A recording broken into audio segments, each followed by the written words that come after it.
Now this experience is normally called the condition of liberation, the condition of moksha, mukti. So you find yourself liberated from the ego and desire when you enter into this luminosity which is immobile. But now, having understood these two important terms, vidya and avidya, the Upanishad says that those who pursue avidya, they enter into the path of darkness. But those who pursue the path of vidya, they enter into greater darkness. Very surprising statement. Then in the next verse it says that actually if you pursue avidya rightly and if you pursue vidya rightly, then this would not happen.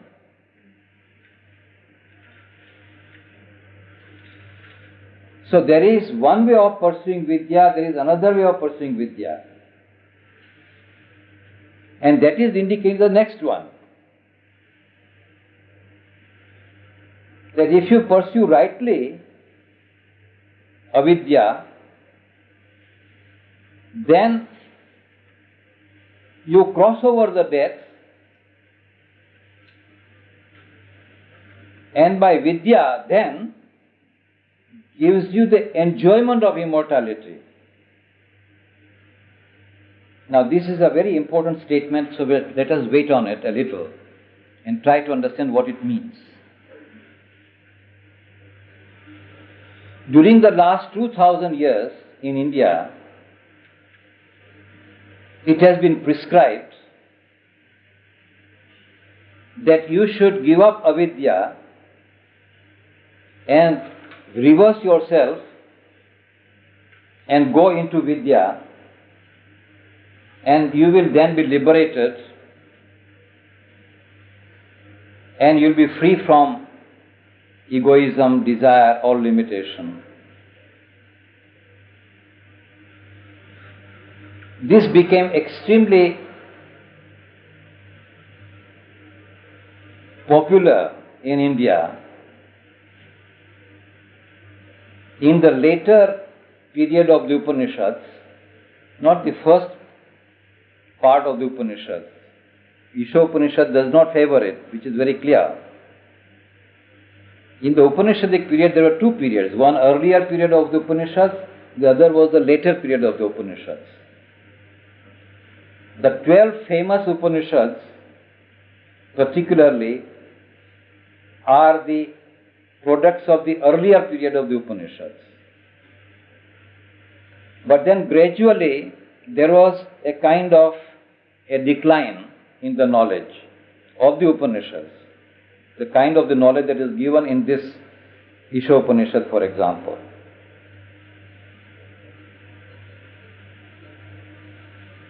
Now this was anticipated by the rishis of the old Upanishads. So they had already given a warning that it may tempt many people to make this reversal and enter into the immobility. And therefore it said that if you do so, you will go into greater darkness.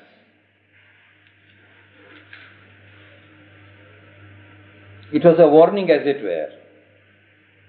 Although ultimately, and even today, for example, this is the path which is very much favored, and people simply tell you, you just meditate, be quiet, and by entry into it, you will enter into liberation. There are many paths which are now prescribed among many yogis. Withdraw from everything. Do the minimum type of work. The call of the Himalayas,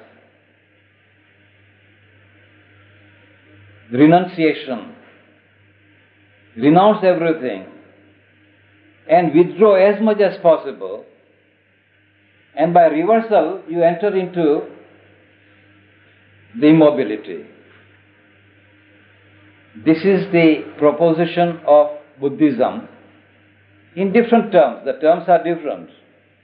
It says that if you withdraw from everything, you enter not into immobility, but you enter into shunya, into nihil. In Jnana Marga, it is said that if you withdraw from all activities, all emotions, all sentiments, all relationships, withdraw from everything and meditate constantly on saying, I am not the ego, I am not the desire, I am not the body, I am not the life, I am not the mind, I am not this universe, I am Brahman, I am immobile. Constantly by meditating on this, you will be able to enter into immobility and you will be liberated.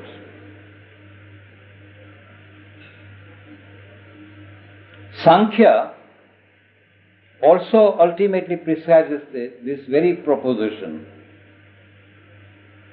Withdraw from movements of Prakriti and enter into the immobility of luminous Purusha. This is the Sankhyan proposition.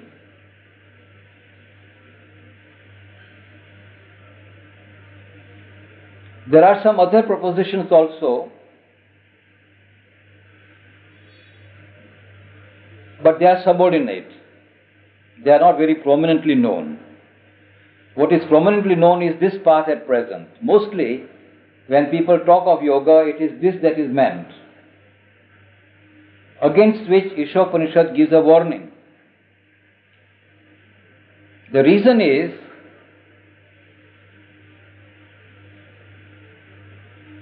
that the goal for which this body is assumed, why this whole trouble is taken of evolving into the inconscient first and then coming out of it and all that, as I told you last time, the purpose is